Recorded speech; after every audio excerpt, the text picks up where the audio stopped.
Good morning, good afternoon, good evening. Whenever you are watching this video, let me welcome you all to our channel Future Endeavors.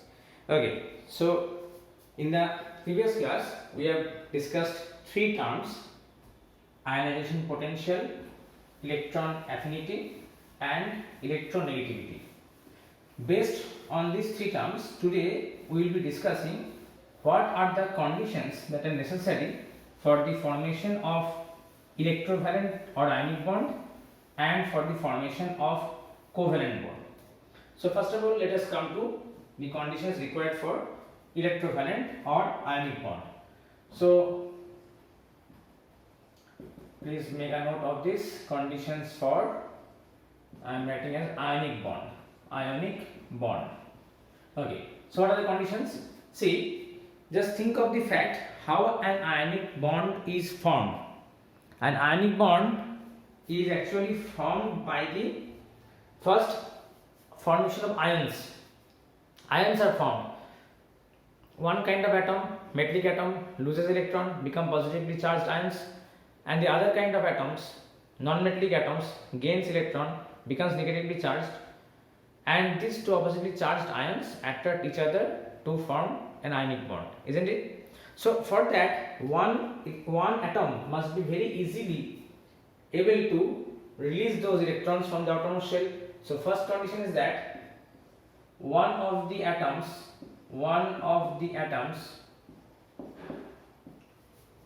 should have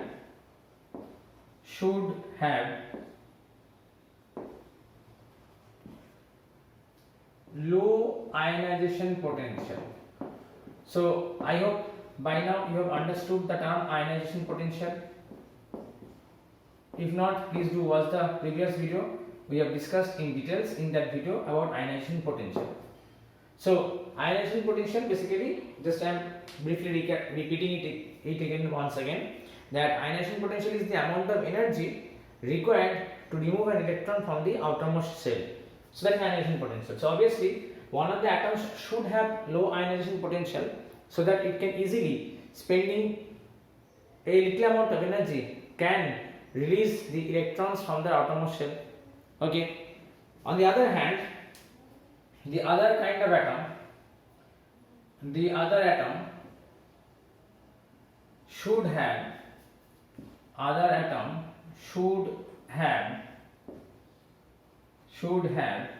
high electron affinity. So electron affinity, this term has also been discussed. Tendency to attract electron. In simple word, it can be said like this. So obviously, if one atom is giving away the electron, that electron should be captured by the other atom. So tendency of the other atom should be such that it readily accepts the electron. That is, it should have a high electron affinity. These are the two conditions. And another condition that can be regarded is, third condition, that electronegativity difference. This term has also been discussed. Electronegativity difference between the two atoms should be high. Difference between the two atoms should be high. So between the two atoms should be high. Okay.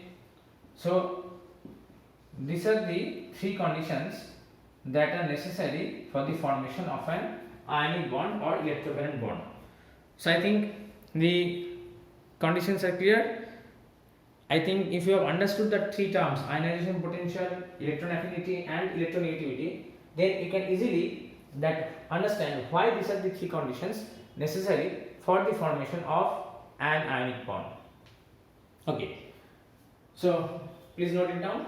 If not, please pause the video and note down these points. I am just moving on to the second kind of bond. So second, we will be talking about the conditions for the formation of a covalent bond. Okay, so let us quickly move on. Conditions for the formation of a covalent bond. Fine. So covalent bond.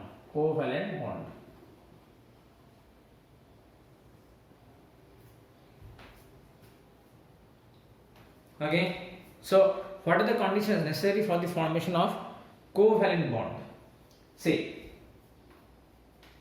when you are talking of covalent bond, just think of the concept. No atom is ready to give up electrons. That is why they ultimately move on to share the electrons between them. So, if both the atoms are not ready to give away the electrons, then both the atoms should have high ionization potential. Then only no atom will be able to give away the electrons. So, first condition is that both atoms should have high ionization potential. In short, we are writing it as IP. Should have high ionization potential. You can also write it in short IP. Second condition. What is the second condition necessary?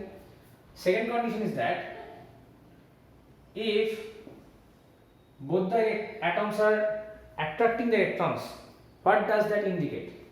It indicates that both the electrons are having a high electron affinity also.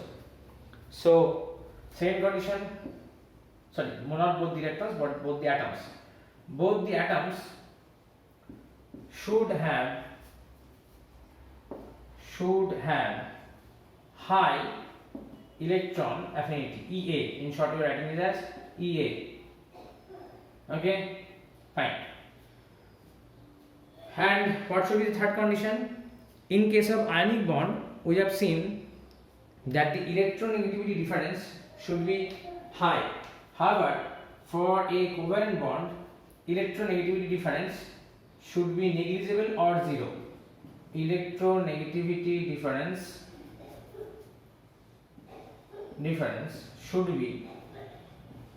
should be negligible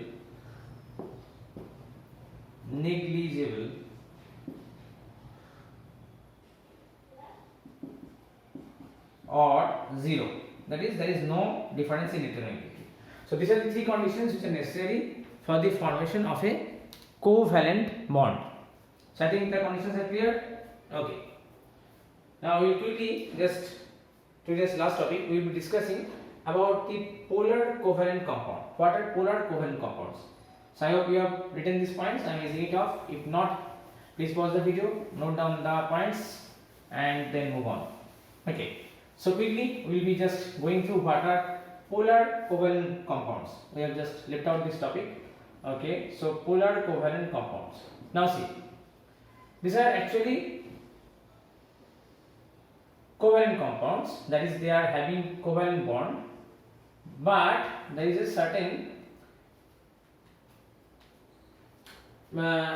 aspect of charge present. Okay, how they are forming charged particles. Let us see. If you see the structure of water molecule, I hope you have remembered the structure of water molecule. Here is one oxygen atom.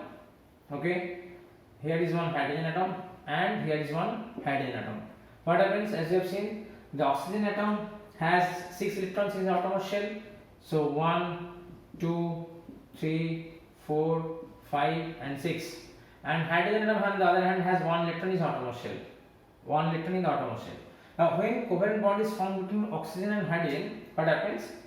The electrons are being shared between oxygen and hydrogen in somewhat like this. So one hydrogen atom shares 1 electron, that is, there is a pair of electrons shared between this oxygen atom and hydrogen atom, and on the other hand this hydrogen atom also shares 1 pair of electrons between themselves. Now after the formation of bond, what it is observed that oxygen has a greater tendency in comparison to hydrogen to attract the electrons towards itself. As you have known the definition of electronegativity, so you can say that oxygen has a higher electronegativity than hydrogen, and as a result of this, what happens? It is observed that the shared pair of electrons are attracted by the oxygen atom so strongly that this shared pair of electrons slightly move away from the hydrogen atom. It is not totally donated by or given by the hydrogen atom. It is not like that, but it is slightly moving away from the hydrogen atoms. As a result, what happens? The hydrogen atoms acquire certain positive charge, a small amount of positive charge. denoted by the letters delta. This is delta. Delta plus indicates a small amount of positive charge. This hydrogen atom also attains a small amount of positive charge. On the other hand, oxygen atom, what happens as it tends to pull away those shared pair of electrons towards itself, it has now somewhat a condition of excess electron, and oxygen acquires a slight amount of negative charge, which is given by delta negative. As a result of this, ions are not totally formed, but there is a certain charge distribution between the atoms forming the covalent bond.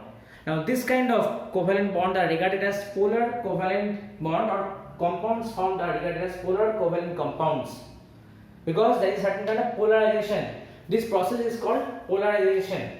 Okay, so this process where the ions are actually not formed but charge separation takes place is called polarization. This process is called polarization. So due to polarization, covalent compounds show certain degree of charge formation, and then they are called as polar covalent compounds. Okay, so with that I hope the concept of polar covalent compound is clear. We come to the end of this class. If you have any query, mention it in the comment box. We'll be happy to solve the problem. Thank you. Goodbye.